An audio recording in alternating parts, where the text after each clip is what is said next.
గురువుగారు కుంభరాశి గురించి తెలియజేయండి. అలాగే వాళ్ళ అదృష్ట సంఖ్య, వాళ్ళు ఏ ఏ పరిహారాలు పాటించాలి అనే విషయాలను తెలియజేయండి.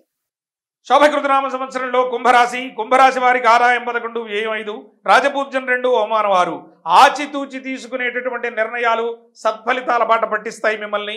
ఈ సంవత్సరం అన్నిటా బాగుంటుంది. అన్ని రంగాల వారికి కూడా కుంభరాశిలో చాలా యోగ్యకర కాలం.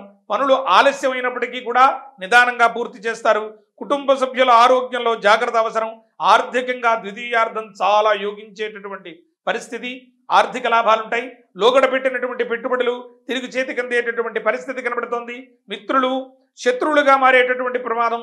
పూర్వం ఉండినటువంటి స్నేహాలు కూడా విరోధమయ్యేటటువంటి జాగ్రత్త తీసుకోవడం అవసరం.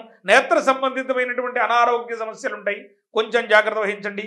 వ్యాపారస్తులకు అధిక లాభాల బాట పట్టేటటువంటి పరిస్థితి కనబడుతోంది. కుంభరాశిలో ఇష్టమైనటువంటి భోజనాలు ఈ సంవత్సరంలో చేయడానికి, విందు వినోదాల వ్యవహారములలో పాల్పంచుకోవడానికి అవకాశం కనబడుతోంది. వ్యవసాయదారులకు శుభాల బాట పట్టేటటువంటి పరిస్థితి. అదృష్ట సంఖ్య 9.